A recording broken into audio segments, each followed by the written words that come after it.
देहरादून में Clement town के Turner road C13 से पुलिस कंट्रोल रूम में एक कॉल आता है। कॉलर की आवाज बहुत घबराई हुई थी।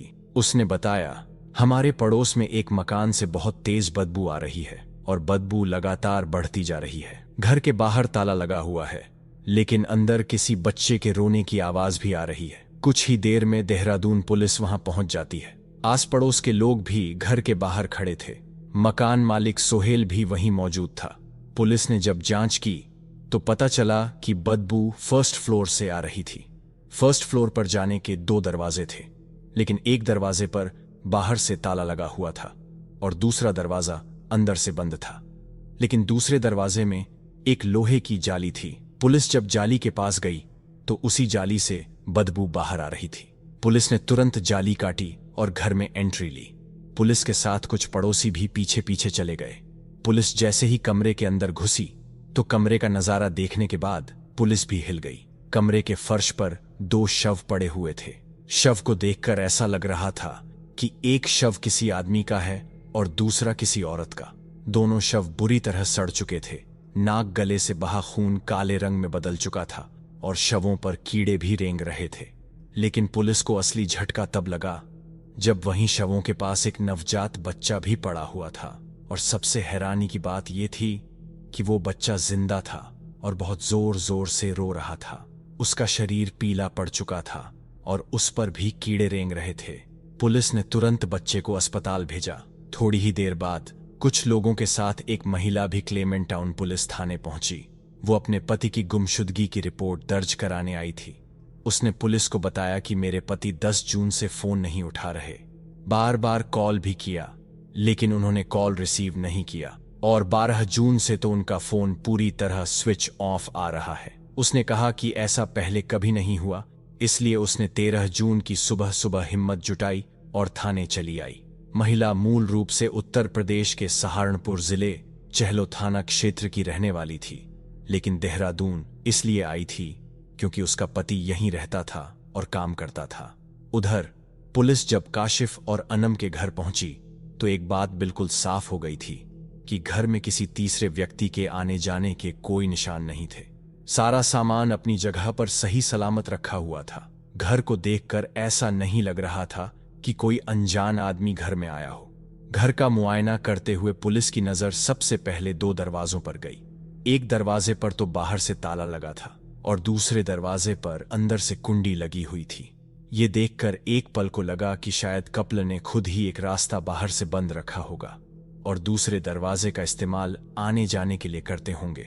लेकिन फिर सवाल उठा कि अगर घर के अंदर ही रहना था तो बाहर से ताला लगाने की क्या जरूरत थी? ताला तो अंदर से लगाना चाहिए था, फिर ये बाहर वाला ताला क्यों? यही बात पुलिस को खटकने लगी। पहले तो लगा कि कहीं दोनों ने खुदकुशी तो नहीं कर ली, लेकिन अगर उन्होंने खुदकुशी की होती तो बच्चे को जिंदा क्यों छोड़ा? और कोई इंसान खुदकुशी करते समय खुद को इस हद तक जख्मी नहीं करता।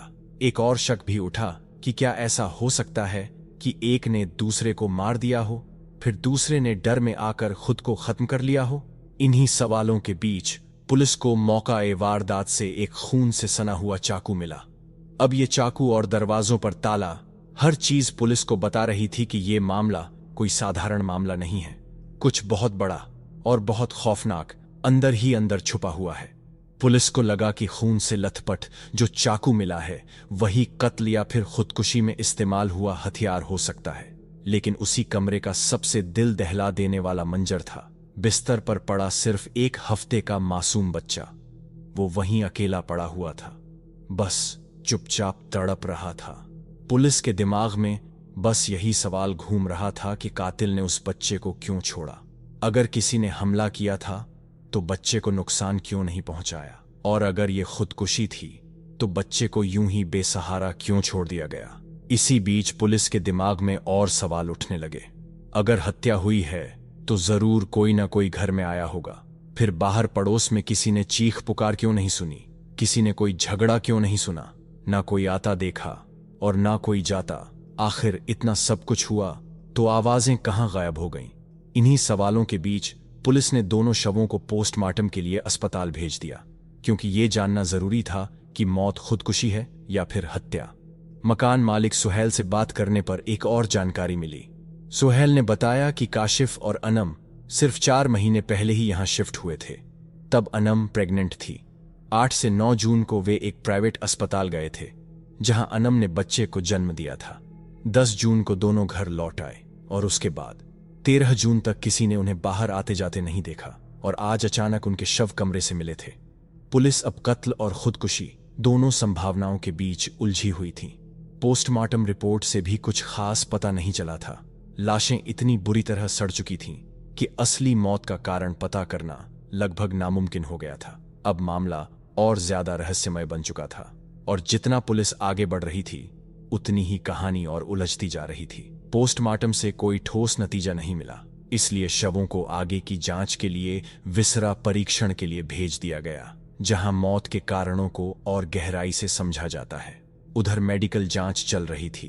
पुलिस ने अनम और काशिफ के परिवार वालों की तलाश शुरू कर दी। दोनों का पूरा बैकग्राउंड खंगाला गया। धीरे धीरे जो जानकारी सामने आई उसने केस की दिशा ही बदल दी। पता चला कि काशिफ का असली घर सहारनपुर में है और वहां उसकी पहले से एक पत्नी मौजूद है। मतलब काशिफ की पहले ही शादी हो चुकी थी और अनम उसकी दूसरी पत्नी थी। पहली पत्नी का नाम नुसरत था और दोनों का एक बेटा भी था।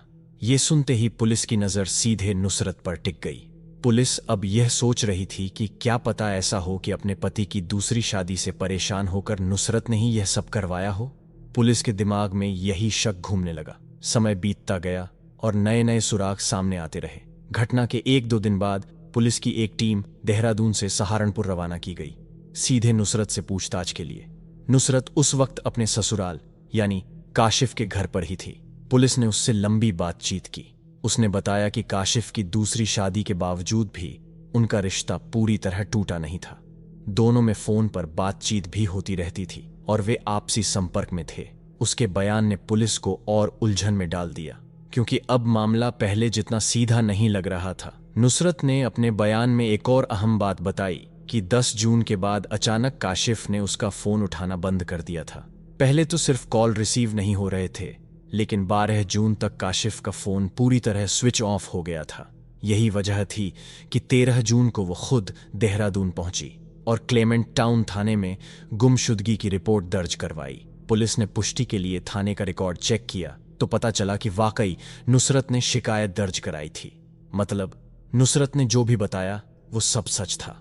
इसके बाद पुलिस ने नुसरत का फोन भी चेक किया, उसकी कॉल डिटेल देखी, कब कब उसने पति को फोन किया, किससे बात हुई, हर चीज उसकी बातों से मेल खा रही थी।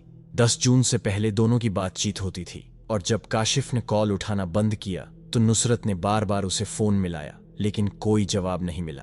काशिफ के पिता मौसिम, जो अपने बेटे की मौत से टूट चुके थे, उन्होंने भी पुलिस से कहा कि हमारी बहू ऐसा कदम कभी नहीं उठा सकती, इसका इस मामले से कोई लेना देना नहीं है। यानी धीरे धीरे नुसरत पर से पुलिस का शक हटने लगा और केस की दिशा फिर किसी नई तरफ मुड़ने लगी। पुलिस जब नुसरत से जुड़े हर शक को मिटा चुकी थी तो सवाल उठा कि अगर उसने ये सब नहीं किया तो फिर इस हत्या के पीछे कौन हो सकता है। नुसरत और काशिफ का एक बेटा भी था और काशिफ ही सारा घर चलाता था। काशिफ ही पूरे परिवार का इकलौता सहारा था। उधर पुलिस को पता चला कि काशिफ देहरादून में जेसीबी और क्रेन ऑपरेटर के तौर पर काम करता था।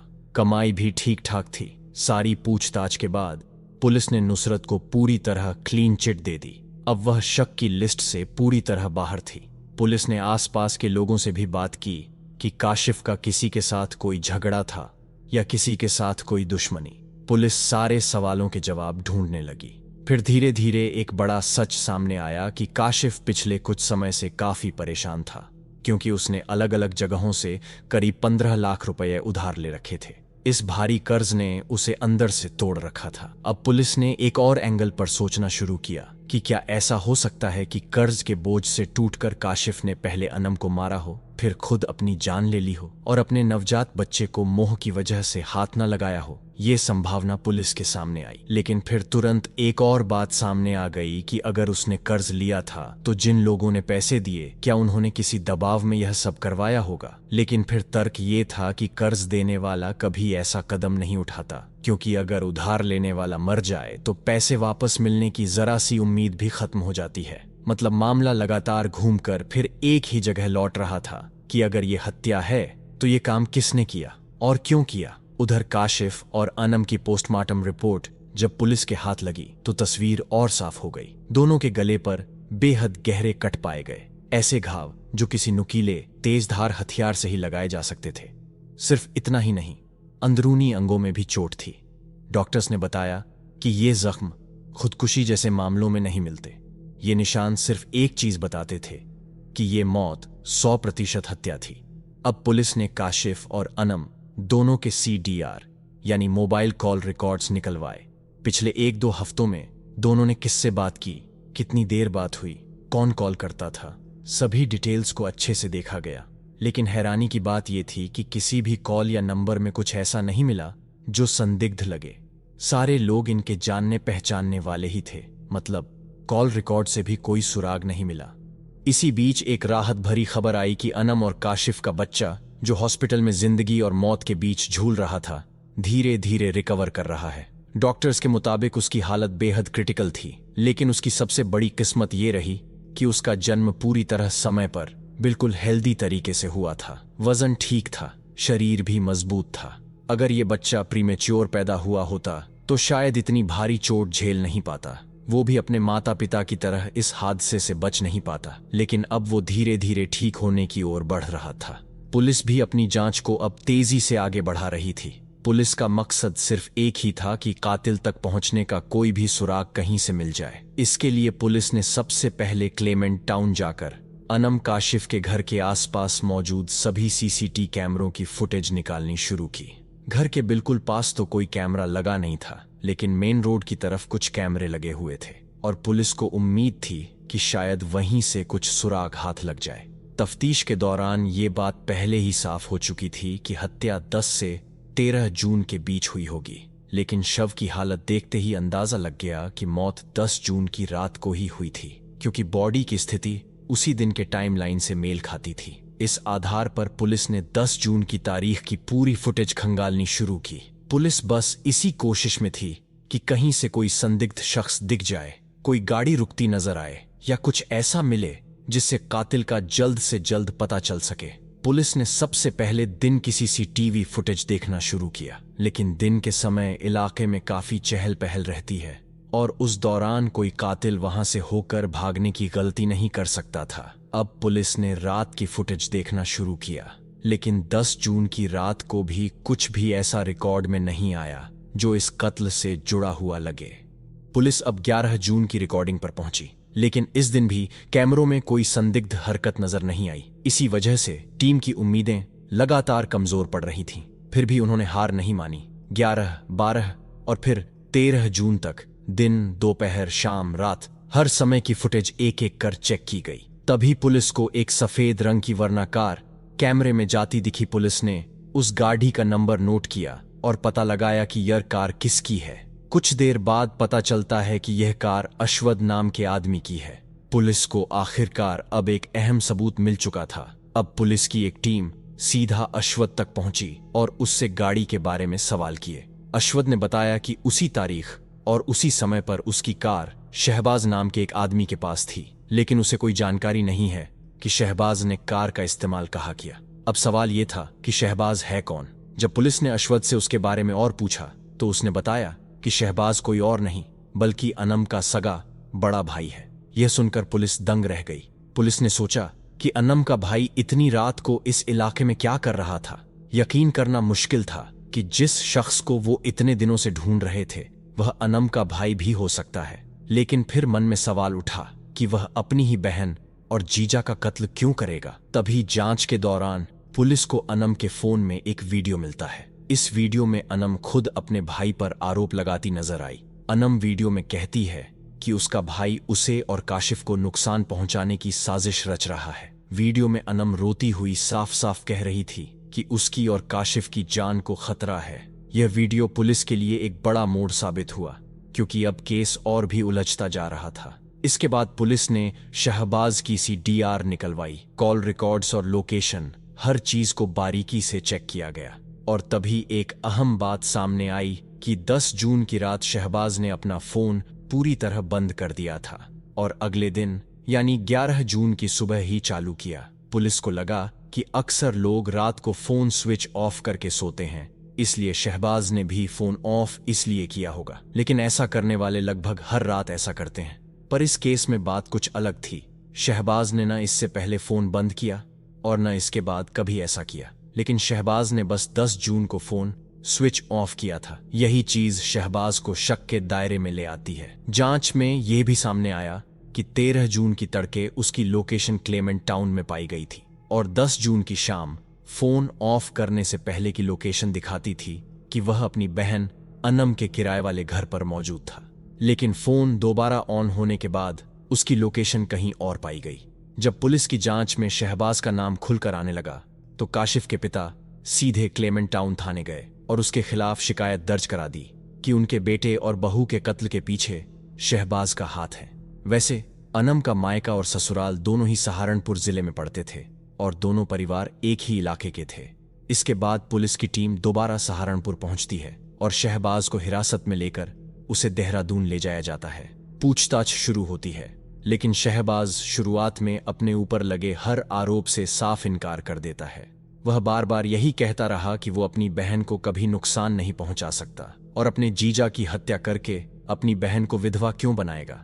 लेकिन पुलिस के पास उसके खिलाफ काफी ठोस सबूत जमा हो चुके थे। सीसीटीवी में दिखी उसकी वर्णाकार और 10 जून की रात अचानक फोन स्विच ऑफ होना और फिर 11 जून की सुबह चालू होना। साथ ही अश्वत का बयान कि शहबाज ने उसी दिन उसकी कार ली थी।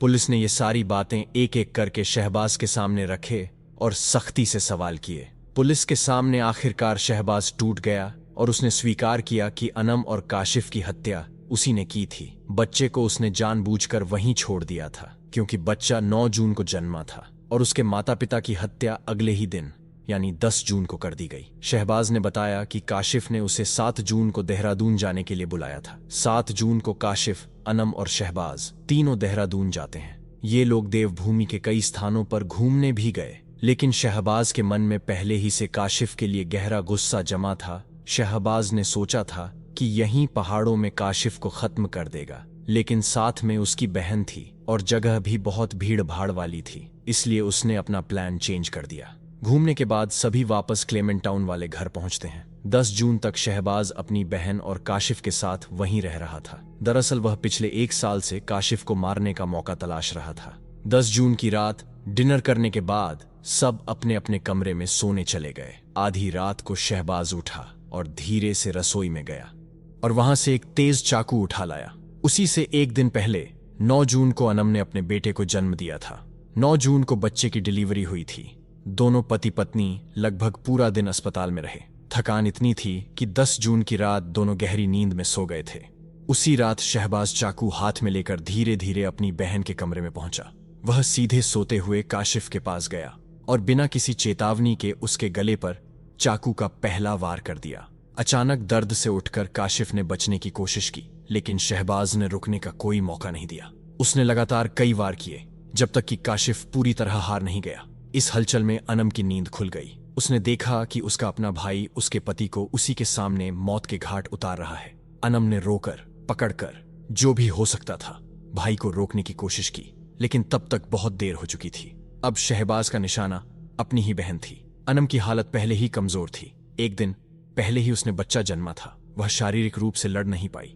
शहबाज ने उसे भी दबोच लिया और उसके गले पर वार कर दिया। लड़ते झगड़ते दोनों पति पत्नी बिस्तर से गिरकर फर्श पर आ गए और उनका नवजात बच्चा उन्हीं के बीच उसी जगह मासूमियत से सोता रहा। दोनों को खत्म करने के बाद शहबाज ने अपने हाथ मुंह साफ किए, कपड़े ठीक किए। शहबाज ने बच्चे को इसलिए कुछ नहीं किया क्योंकि उसे लगा कि वो कुछ दिनों में भूख प्यास से खुद ही मर जाएगा। इसके बाद वह बाहर निकला, एक दरवाजे पर बाहर से ताला लगा दिया और घर से निकल गया। दूसरा दरवाजा पहले से ही अंदर से बंद था, जिससे सबको लगा कि अंदर का ही कोई मामला है। यहाँ एक बड़ी अजीब बात सामने आती है कि 10 जून की रात जब वारदात हुई, उस रात शहबाज किसी भी कैमरे में कैद नहीं हुआ था। ना तो वो आते दिखा और न जाते। सब कुछ ऐसे किया कि कोई रिकॉर्ड न रहे। लेकिन कहानी यहीं नहीं खत्म होती। 13 जून की सुबह सुबह शहबाज फिर उसी इलाके में लौटा, अपने जानकार अश्वत की वरना कार लेकर, और यही गाड़ी सीसीटीवी में दिखाई दी, जिससे पुलिस को पहला मजबूत सुराग मिला था। वह सीधा अपनी बहन के घर पहुंचा। बाहर लगा ताला खोला और अंदर कदम रखते ही उसकी सांसें थम गईं, क्योंकि पूरा कमरा खून से भरा पड़ा था। बेड और फर्श सब कुछ काला पड़ चुका था। एक भी कोना ऐसा नहीं था जहां मौत की बदबू महसूस न हो। शहबाज ने सोचा था कि वह दोनों शव उठाकर गाड़ी में डालेगा और कहीं दूर ले जाकर ठिकाने लगा आएगा, लेकिन बदबू और सड़न इतनी भयानक थी कि वह शवों के पास तक खड़ा नहीं हो पाया। वह बच्चा भी वहीं बेड पर पड़ा रो रहा था। आखिरकार उसने दोनों शव हटाने का प्लान छोड़ दिया। शहबाज कमरे से बाहर आया, फिर से बाहर से ताला लगाया और उसी गाड़ी में बैठकर वह वापस अपने गांव लौट गया। इन सारी बातों ने पुलिस को हैरान कर दिया कि एक भाई आखिर ऐसा क्यों करेगा। एक दिन पहले मां बनी बहन को इतनी बेरहमी से क्यों मार दिया, जीजा को क्यों खत्म किया और 2 दिन के नवजात को मौत के मुंह में तड़पने के लिए क्यों छोड़ आया। शाहबाज की कहानी किसी फिल्म की तरह नहीं, बल्कि एक ऐसे इंसान की तरह लगती है जो अपने अंदर सालों से पनप रही नफरत और बदले की आग में अंधा हो चुका था। उसने पुलिस को बताया कि यह सब अचानक नहीं हुआ। 8 साल पहले उसके पिता की मौत हाइड्रा मशीन के नीचे दबकर हुई थी, लेकिन शाहबाज का दावा था कि यह हादसा नहीं था। उसे लगता था कि यह जानबूझकर किया गया काम था और उस अपराध के पीछे काशिफ के परिवार का हाथ था। तब वह छोटा था, कुछ कर नहीं सकता था, लेकिन बदले का बीज उसी दिन उसके दिल में बोया गया था। इसके बाद उसकी जिंदगी और खराब होती चली गई। 1 साल पहले वह दुष्कर्म के आरोप में जेल चला गया। जेल में रहने के दौरान उसकी बहन अनम घर से भागकर काशिफ के साथ शादी कर चुकी थी। जब वह जेल से बाहर आया तो गांव वालों ने उसके अतीत, उसकी जेल और उसकी बहन को लेकर ताने मारने शुरू कर दिए और यह सब शाहबाज के अंदर जहर की तरह बढ़ता चला गया। धीरे धीरे उसे लगने लगा कि उसके पिता की मौत और उसकी बदनामी का असली जिम्मेदार काशिफ है। पहले उसने अनम और काशिफ को धमकाना शुरू किया। उन्हीं धमकियों से डरकर अनम ने वह वीडियो भी बनाया था, लेकिन बाद में शाहबाज ने अपना तरीका बदल दिया। उसने सोचा बदला लेना है तो पहले करीब जाना पड़ेगा। वह काशिफ के साथ काम करने लगा, उसके जीवन का हिस्सा बन गया। बस एक सही दिन का इंतजार कर रहा था और वह दिन आया। 10 जून की रात। 10 जून की रात जब तीनों देहरादून से अपने क्लेमेंट टाउन वाले घर आ गए थे, तब बौन रात के अंधेरे में शाहबाज वह धीरे से उठा, किचन से चाकू उठाया और सोते हुए काशिफ की गर्दन पर वार कर दिया। अनम की आंख खुली तो उसने चीखने की कोशिश की, लेकिन शाहबाज ने उसका गला दबाकर उसे भी खत्म कर दिया। खून कमरे की दीवारों तक उछला था। कुछ धब्बे उसने कपड़े से पोंछ दिए, चाकू अपनी जेब में रखा और आशारोढ़ी के जंगल में फेंक दिया। उस रात वह लाशों को कहीं ले नहीं जा सका। उसे लगा कि बच्चे के रोने की आवाज सुनकर कोई न कोई घर पहुंच ही जाएगा, मामला खुल जाएगा। लेकिन जब 2 दिन गुजर गए और कोई वहां नहीं आया तो 12 जून की रात वो अपने दोस्त की कार लेकर लौटा। उसने शवों को हटाने की कोशिश की, मगर कामयाब नहीं हो पाया। उधर अनम और काशिफ का बच्चा अस्पताल में था। कुछ दिनों में वह स्वस्थ हो गया। 23 जून को चाइल्ड वेलफेयर कमेटी ने उसे उसके दादा दादी के हवाले कर दिया। पुलिस ने शाहबाज के बयान, सीसीटीवी, लोकेशन और सारी तकनीकी जांच को मिलाकर चार्जशीट कोर्ट में पेश कर दी। शाहबाज इस समय जेल में है और यह केस अभी भी सेशन कोर्ट में चल रहा है। इस घटना को बताने का मकसद सिर्फ एक है, आपको जागरूक करना, सचेत रखना, क्योंकि कभी कभी इंसानी मन के अंदर चल रही नफरत इतनी खतरनाक होती है कि वह पूरी जिंदगी बर्बाद कर देती है। दोस्तों, अगर आपको ये वीडियो पसंद आई हो तो वीडियो को लाइक कीजिए, चैनल को सब्सक्राइब कीजिए। मिलते हैं अगली वीडियो में, तब तक सुरक्षित रहिए। धन्यवाद।